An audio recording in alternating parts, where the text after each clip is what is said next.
You can feel it. Can you? The liquid that courses through the veins of its host.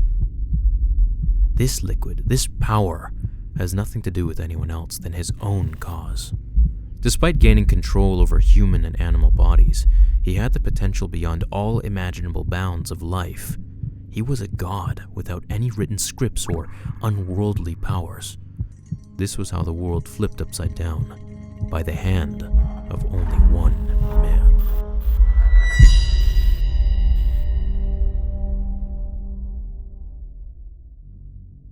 Today, as you probably already noticed, we're doing things a little differently than usual. I'm not just showing you the sped up process of me creating artwork in Photoshop, but I'm also telling you a story about this specific Photoshop piece. I teamed up with Zombie Inspiration and Star Wars Theory to bring this artwork to life, and dude, I am happy I did that. Samuel from Zombie Inspiration writes post-apocalyptic and undead-related stories on his Instagram @ZombieInspiration, which is also his name on Facebook, by the way. If you like those kind of topics, you really gotta check out his work. It's very interesting and fun to read. I asked him to write a story about what I made, and I was so impressed when he sent me the first draft. Then I asked Star Wars Theory, who is the absolute best Star Wars YouTuber on the platform, to narrate the story like he does on his own channel sometimes. I couldn't be happier with the result. Hereby I present The Man Who Killed the World. Hey everyone, welcome to this video. My name is Theory, and I run a few channels, one of them being Star Wars Theory, which you may or may not have heard of. I've been asked by my buddy Benny to read this script, and I gotta tell ya, it gave me chills. So let's get right to it. Long after wars were fought with gunpowder-operated weapons, nuclear and chemical attacks became the start of something more, something deadlier. Authorities never understood how to control people or sustain their power, but this unknown man seemed to have all of the answers. It was to be that people couldn't be led like sheep. They needed to be surrounded by fear. Fear is one of the most captivating emotions and feelings that can sway a person's judgment. This mysterious, cloaked figure was able to grasp the psychology and physiology of people and animals. It was all about nature and how the world was impacted by our decisions and actions. Under the hood, the man couldn't be picked out of the crowd. He was one of us, normal and stable. Although, it was always just a show for people like him. These types of people with underlying plans can't be discovered, so the best way to hide was in plain sight. It's easy to blend into the environment when everyone around the world lived in panic as they scrounged for any and all supplies possible. To them, it was the end times. Governments shut their ports, people stocked up on food, but this was all part of his plan. This wasn't God. Through methodical effort and timing, everything planned was coming together quite nicely. The liquid was the key. His key to whatever he wanted, to everything he wanted. Not all of this special liquid was green and obvious like the supply he kept stashed for his own personal uses. This batch was colorless and odorless. He only needed a few drops. That was all it took to set the world free. People went rampant through the streets, fighting in spiteful rages without any sense of explanation on why. The reasoning of how was only known by the hooded figure, but not a single soul would ever find out.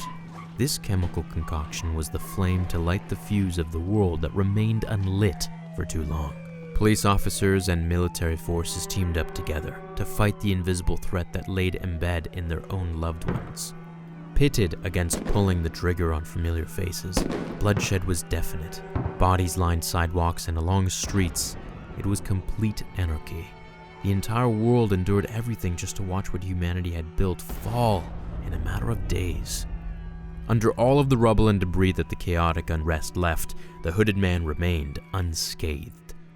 Unfortunately, many others survived the reckoning also. More than he expected. With those survivors left alive, they were never able to learn the hooded man's name, but they referred to him as the Reaper. He killed their friends and family without actually witnessing him doing so. The Reaper was never nearby when killing happened, but he eventually came to claim that it was his efforts that created the reckoning. As the survivors continued drawing breath, the hooded man formed a solution to their dissolution. The countless barrels of neon green liquid lined his shelter would now come into play. It was at this point he understood that desperate times required desperate measures. The man slung one casing of the liquid power over his shoulder and strapped it to his back like a pack. He was going hunting. As people were hiding from the terrors that were outside, they didn't know it was the aftermath of the beginning. Those same people weren't going to monitor the movement that was outside their shelters. Whether they knew it or not, the next quarter of this horrible nightmare was coming soon. During the great spike in paranoia that every survivor now faced, the Reaper traveled into the wilderness in search of nature's most gruesome beasts. If they breathed, they hunted. However, he didn't just pick any one animal. He studied how they stalked their prey, and how they outlived most of the pitiful souls that didn't make it through the reckoning.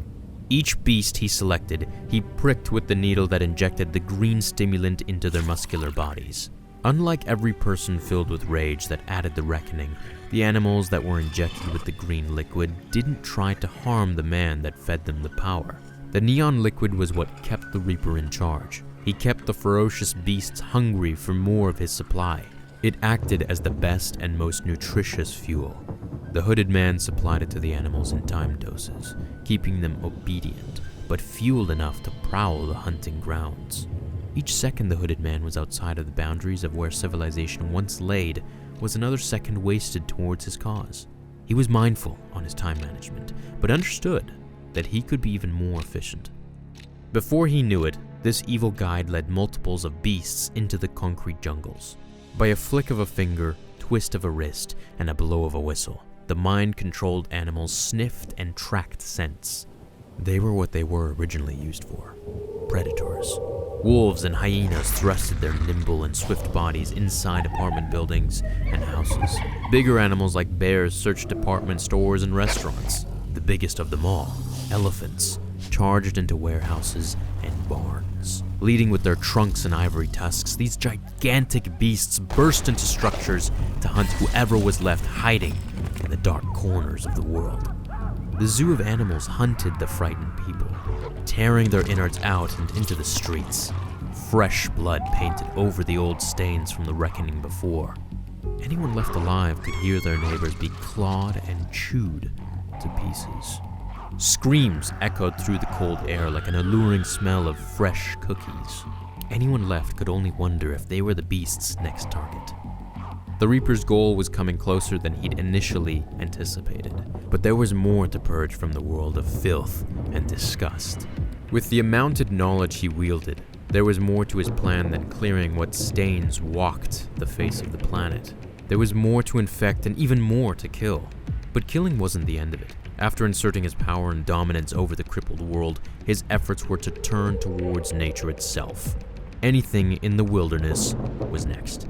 Starting with the roots of the trees to filling the waters of the world with this chemical. His cause was far from over, and his goal was to gain complete control of all that was natural. To gain control over the earth.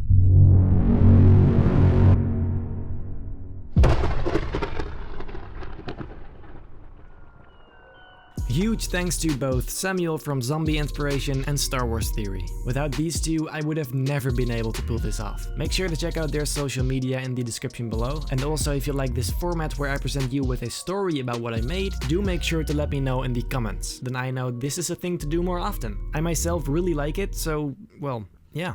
Then I guess that's it for this video. If you liked it, make sure to leave a like and a comment. And if you enjoy my overall content, feel very free to subscribe, but most importantly, hit that bell to stay notified about future videos. Then I hope I'll see you in my next video.